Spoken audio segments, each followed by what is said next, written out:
अस्सलामुअलैकुम दोस्तों, मैं मोहम्मद अरशद कुरैशी और आप देख रहे हैं लर्न इंग्लिश। आज के हमारे इस वीडियो का टॉपिक है वार रिलेटेड वर्ड्स, यानी कि जंग से रिलेटेड कुछ शब्द। आज की इस वीडियो में हम डिस्कस करेंगे इंग्लिश के वार रिलेटेड वर्ड्स और उनकी हिंदी और उर्दू में मीनिंग्स। तो टाइम ना वेस्ट करते हुए जल्दी से शुरू करते हैं अपने वीडियो को। आज का हमारा पहला वर्ड ही है वॉर। वॉर जैसा कि आपको दिखाई दे रहा होगा, वॉर को हिंदी में युद्ध कहते हैं और उर्दू में जंग कहते हैं। अगला हमारा वर्ड है न्यूक्लियर वॉर। न्यूक्लियर वॉर को हम लोग, न्यूक्लियर का मतलब होता है नाभिकीय, नाभिकीय युद्ध कहते हैं या साधारण भाषा में परमाणु युद्ध कहते हैं, और इसे उर्दू में एटमी जंग भी कहते हैं।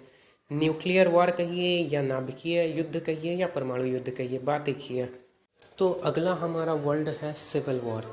सिविल वॉर, सिविल वॉर का मतलब होता है गृह युद्ध। हिंदी में हम इसे गृह युद्ध कहते हैं और उर्दू में हम इसे कहते हैं खाना जंगी, जो आम लोग, सिविल, एक ही देश के लोग लड़ते हैं।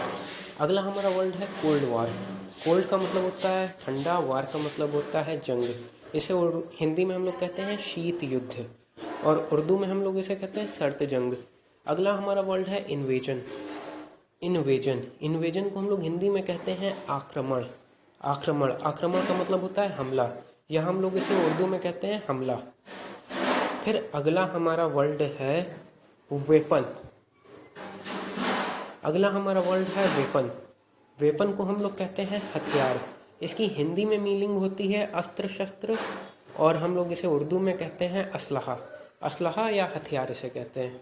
वेपन्स को अस्त्र या हथियार। तो अगला हमारा वर्ड है डिप्लॉय।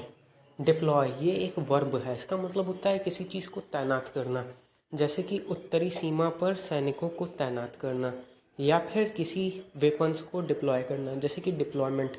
डिप्लॉयमेंट का मतलब होता है तैनाती, किसी चीज़ की तैनाती। इसे उर्दू में भी तैनाती ही कहते हैं। जैसे कि आप सपोज करिए कि राफेल को उत्तरी सीमा पर तैनात कर दिया गया।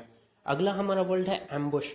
एम्बुश उसे कहते हैं, एम्बुश का हिंदी में मीनिंग होती है घात लगाना, और इसे उर्दू में भी घात लगाना ही कहते हैं, जैसे कि मौका देखकर किसी को घात लगा के मारना।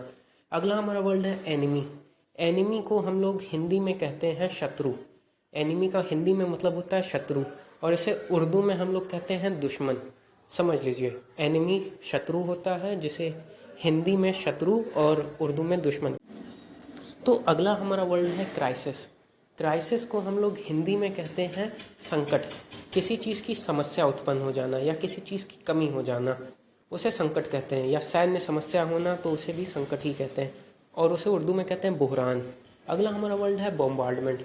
बॉम्बार्डमेंट को कहते हैं गोलाबाजी हिंदी में, और इसको उर्दू में मतलब हो जाता है गोलाबारी।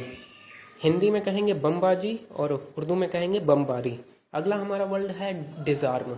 डिज़ार्म का मतलब होता है निरस्त्र करना, निशस्त्र करना, अपने दुश्मन के हथियारों को तबाह कर देना, निहत्था करना। इसे उर्दू में कहते हैं निहत्था करना। अगला हमारा वर्ड है गन पाउडर। गन पाउडर आधुनिक युग के बारूद को कहते हैं। इसे हिंदी में बारूद ही कहते हैं, उर्दू में भी बारूद ही कहते हैं, या उर्दू में इसको डायरेक्ट गन पाउडर ही कह देते हैं। तो अगला हमारा वर्ड है वॉरशिप।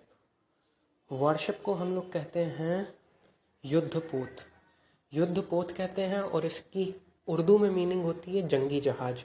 हिंदी में तो हम लोग कहते हैं युद्धपोत और उर्दू में हम लोग इसे जंगी जहाज कहते हैं। ये वो पानी का जहाज होता है जिसके ऊपर पूरा एक सैन्य बेड़ा आ सकता है और इसके ऊपर से कई फाइटर जेट लॉन्च किए जा सकते हैं। ये ऐसा जंगी जहाज होता है। जैसे कि आपको याद होगा, INS विक्रांत भारत का सबसे मशहूर युद्धपोत यानी कि वॉरशिप था। तो अगला हमारा वर्ड है होस्टेज। होस्टेज को हम लोग हिंदी में कहते हैं बंधक, बंधक या बंदी, और हम लोग इसे उर्दू में कहते हैं यरगमाल। यरगमाल। होस्टेज का मतलब होता है कि उस प्रकार के बंधक जिन्हें किसी कंडीशन को पूरा करवाने के लिए या दुश्मन पक्ष से अपनी शर्तें मनवाने के लिए जिन्हें बंदी बनाया जाता है, उन्हें हम लोग होस्टेज कहते हैं। होस्टेज कहते हैं या यरगमाल या बंधक कहते हैं। ये युद्ध क्षेत्र के वो बंदी होते हैं जिन्हें बंदी बना के मारना नहीं होता है, इनके जरिए से दुश्मन पक्ष को अपनी शर्तें मनवानी होती हैं। तो अगला हमारा वर्ड है मैसाकर।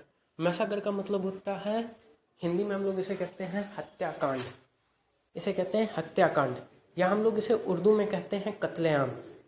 यानी कुछ लोगों को बुरी तरह से मारना, उनके कत्ल को सामूहिक कत्लेआम करना, मतलब बहुत बड़ी संख्या में हत्याकांड करना।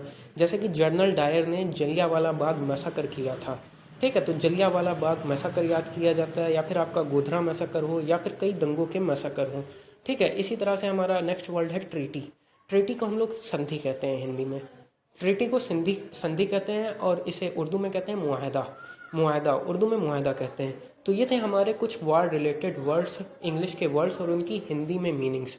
अगर आपको हमारा वीडियो अच्छा लगे तो वीडियो को लाइक करें, दोस्तों के साथ शेयर करें, चैनल को सब्सक्राइब करें, साथ ही साथ कमेंट सेक्शन में अपनी राय का इजहार ज़रूर करें। Thanks for watching.